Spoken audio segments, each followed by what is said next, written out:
KUGAN CASSIUS here with Eddie Hearn and the Romford Ball. You're doing alright? Right, how many tickets? Was it 2,000 or was it 1,400? Yeah, no, it's about 1,400 tickets. You said 2,000 yeah, the other well, day. that was just promoter talk. So, no, the Could be 3,000 next week. Yeah, the good news is no one asked for any back, which is always a sign of great support. It's very difficult to do, but the better news is the show goes on, because Big Johnny Fisher on the refunds would have actually had a meltdown. If we would have cancelled this show, I don't think you would have seen Big Johnny Fisher again at any boxing ever again. He would have retired. No, he would have been dead at that table when he was doing all the tickets. He wouldn't have survived. Can we just talk about the period of uncertainty when none of us kind of knew what was going on? Obviously, you were putting out social media posts to say, and your dad was as well, like, keep the show going. But as far as you was concerned, it was always going to go ahead.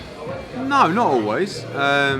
But you're in a position you can't really win, because you know you're going ahead with a fight or a card that's not what you hoped it to be, right? So you're going to get a load of criticism. So you have to shape it, you have to weigh it up and say, okay, we're going to go ahead with a card that, you know, everyone's going to jump on and say, oh, it's this is what a rubbish card, etc., etc.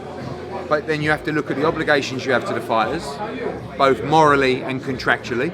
So if these guys don't get out, they've got to fight somewhere. Every card is rammed till the end of the year. Then you've got to look at the moral obligation, which is these guys have been training for 8 weeks, 9 weeks. Then you've got to look at Johnny Fisher, who sold all those tickets.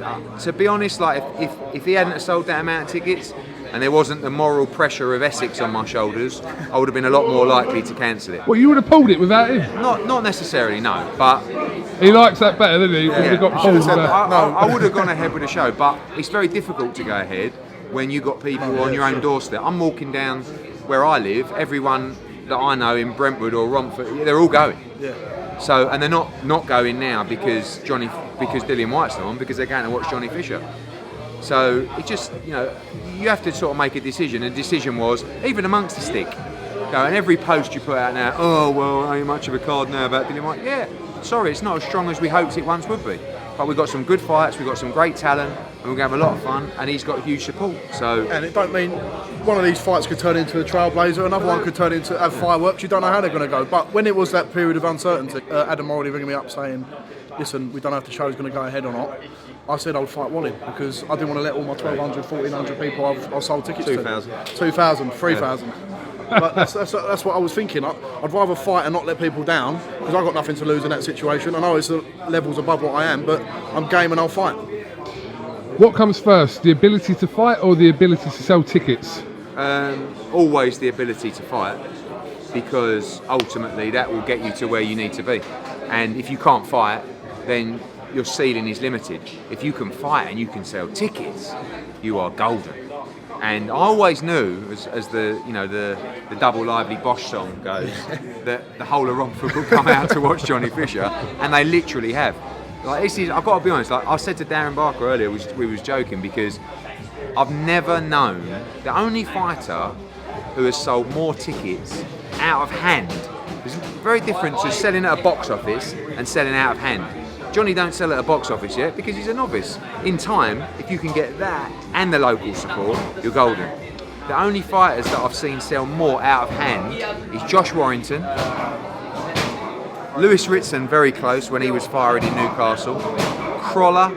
So yeah, but that's talk about three. One was a world champion, two was a world champion, one was on the verge of winning a world title. This is a guy who's had a couple of fights as a heavyweight. And I've got all my experience and learning to keep doing. I'm getting better. I can feel it in my camps. I've had 3 camps now. I feel my maturity is coming very slowly. And as you said, if it's a winning formula, if I can sell these tickets and have this support and keep getting better as a fighter, then we're on to a winner. Well, one thing I think that sometimes fans don't realise is actually the opportunity that it's giving Johnny as well, because there is certainly the element of, I know he can fight, and I didn't sign Johnny Fisher as a ticket seller because we didn't know he was a ticket seller. We signed Johnny Fisher because we were told by Sam Jones and S-Jam, who we believed, in their opinion, that this was a good young prospect, and he was from Essex, and like that's attractive to us in itself. But really what we're seeing now is we're seeing the development of Johnny Fisher, we're seeing the popularity of Johnny Fisher, but also don't underestimate what the support can do for a fighter's career, because it's got my attention to say, Jesus Christ. Next we're looking at, get through Saturday, that's all that matters. Now we're saying, should we go to Milan, should we go to Bilbao, should we have a little away trip for the lads? You'll get a lot of Romford boys out there, trust me. They'll all come in full support. But listen, as you said, all that matters, I win on Saturday night and I win in good fashion. And I'm not overlooking Alvaro Torreiro because he's game. He does. He has a gun. The fighters you boxed so far have almost been there to survive. Yeah. Right? This is a guy who will actually try and stick it on you. You saw it against Solomon Dakers. He was letting his hands go non-stop, and that's dangerous, especially when you walk out in front of that kind of support. Yeah. You were going to box in front of probably 14,000. You're still going to have 5,000 or 6,000 now, but you're going to have all your people. Yeah. So when you walk out, you'll see them. Yeah. And you'll be like, oh, the Exeter boys over there. But that's where you just got to stay focused, get the job done.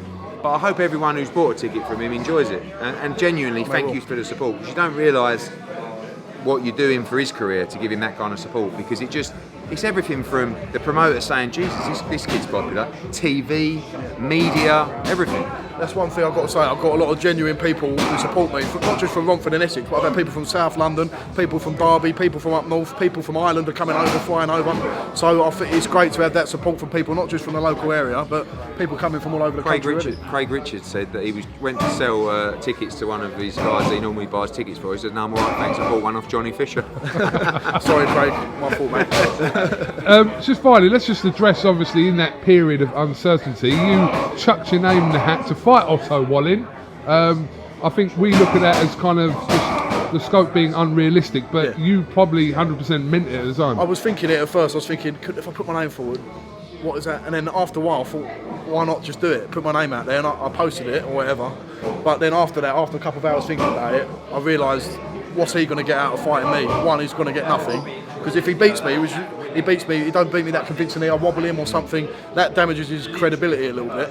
So he's got nothing to win out of it. But I definitely would have fought him if it meant the show had to go on, because 8 rounds, 10 rounds, if you said 12 rounds, I probably still would have done it. But I put 8 rounds out there to give myself a bit of a chance. We weren't going to do that. We weren't going to do that. One day this guy's going to go through people like Otto Wallin, but right now... Well, you wanted Babbage to fight him, he's had 8 fights. I offered the Babbage fight to Otto Wallin, but Babbage is more experienced, he's older as well, he's had 8 fights, he's boxed at a high level as well, and he wanted to fight him, and I put him forward to Otto Wallin. But Johnny's learning, but already the development over those 3 fights that he's had with Mark Tibbs, he's getting better and better and better. But slow steps, let's get the win out of the way on Saturday, and then one more before the end of the year, and then a nice bit of Christmas lunch down the Rabbits. Christmas lunch, of course. Can have a nice clotted cream cheese cake as well. Oh, nice. I'm definitely going to have a Chinese after Saturday. We'll go down to Market, North Street. We'll go down there. The one, yeah. You've been there, haven't you? Yeah, it's good. I've been there.